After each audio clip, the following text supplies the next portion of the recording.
Hey there, John. Wayne D here. Thanks for sending in your swing. It's been quite a while, but you're getting back into it, and we want to take a look. There's a couple swings at regular speed. You look like a very strong fella. Like you said, a lot of club head speed. So the problem you're dealing with is the every now and then the block, but most of the time it's the pull hook. So you would think a pull hook might come from out to in, but of course we see this all the time. It's actually a in to out and a closed face that's going to produce that rightward path with the face angling left. So the ball will start fairly straight because of the club face influence, but the combination of face and path is going to curve this thing. It's going to curve it over to the left. So let's try to figure out what we can do to neutral out the face path and see what we got here in the swing. So one thing at address I think would be important because the club face is staying closed. When the shaft is angled forward, like you have it almost 10 degrees, and you look down and you look at your left hand grip, because your eyes are back here and you're looking at it from this direction, you're going to see the grip as less strong than it really is. So two things I want you to do at address, they'll probably just go together. One is center your mass, meaning if you watch where I draw the verticals up from the heels, you'll see much more left hip forward, and the right hip is pretty much right there. So you can shift.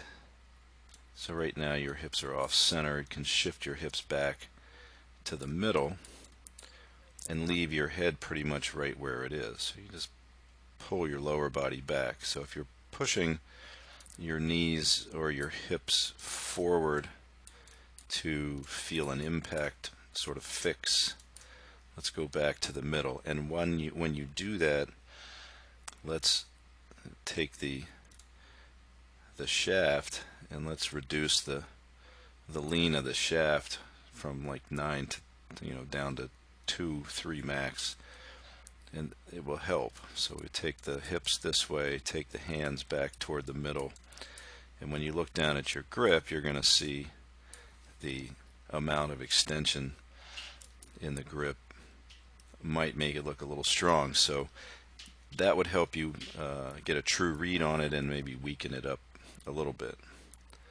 Alright, so let's look at the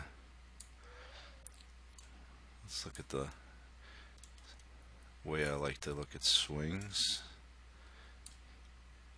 considering it's an online lesson, so all these are 2D lessons.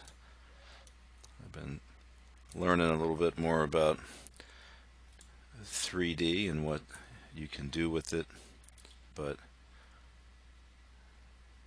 most of the info that comes out of it is confirming sort of what I see a lot when I look at it in this fashion, because really I'm not measuring what's happening and comparing measurements. What I'm doing is I'm looking at the swing based on where the body moves from where you start and how the face and the shaft look relative to the body, and I try to figure out what kind of feeling you can get to bring the club down in a better fashion. So see a neutral takeaway with a strong grip and a forward leaning shaft. So you're keeping the club pretty much up the plane, but if we look at the face here and then we track it up here, we're going to see a limited amount of forearm rotation. There's a little bit, but there's not much. So as it tracks up,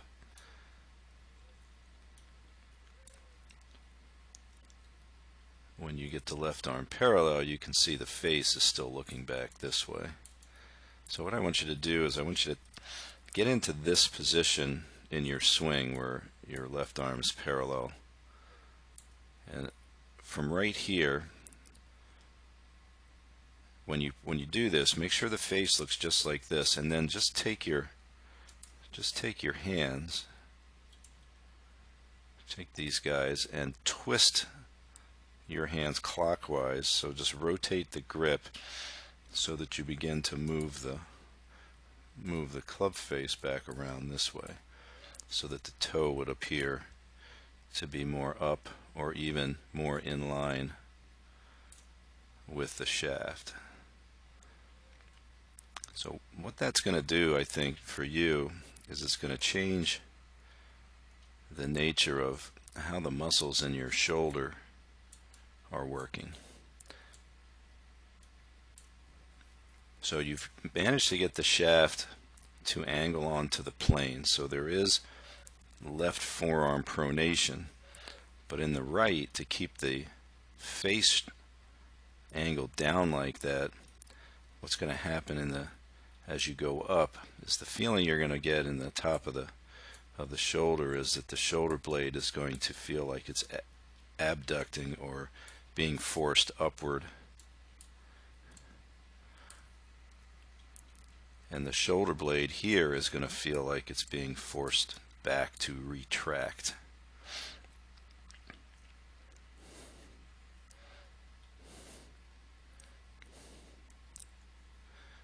So I'm thinking what would that look like during the swing? What I'm thinking is, with the same type of path, if you introduced the right forearm supination earlier and kept the club outside your hands by keeping that left wrist cupped neutral.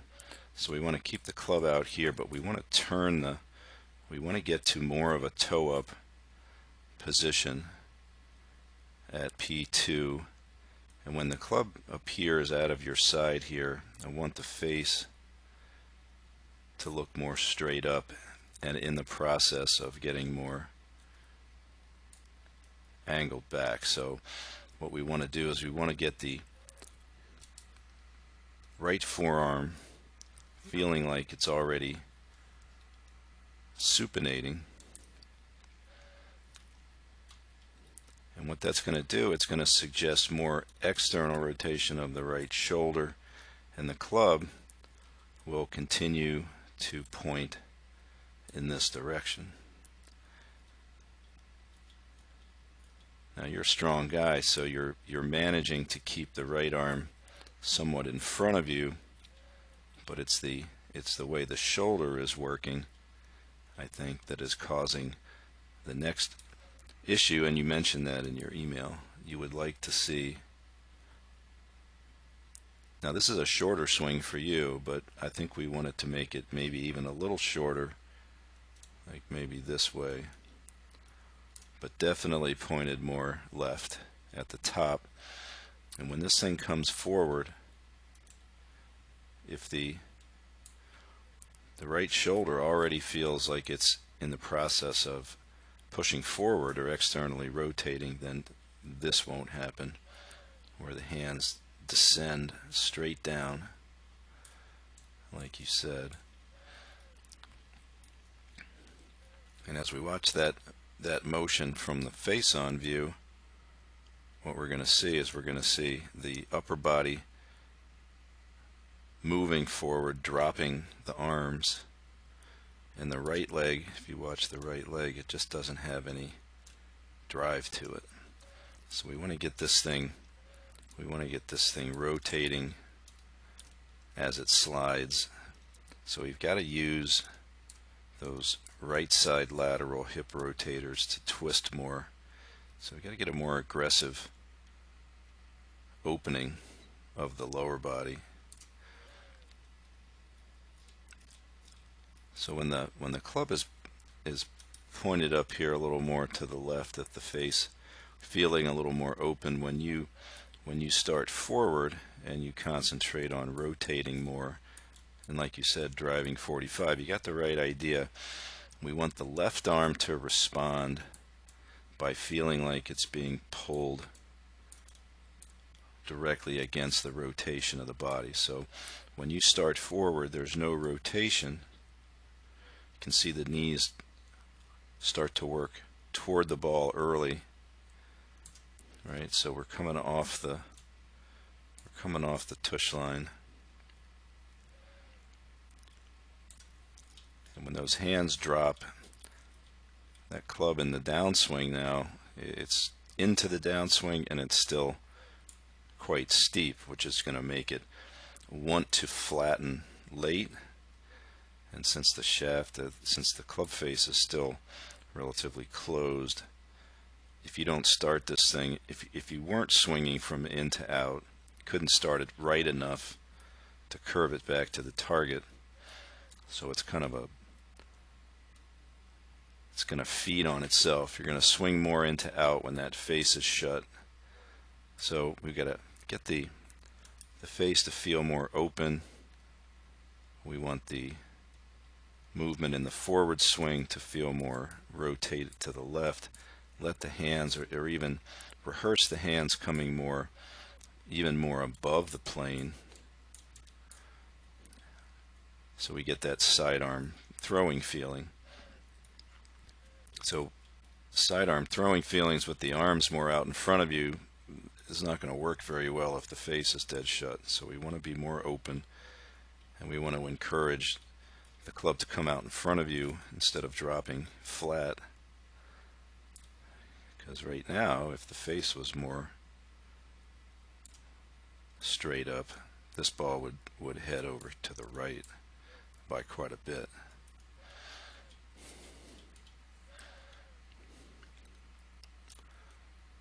So I also think that by centering the setup,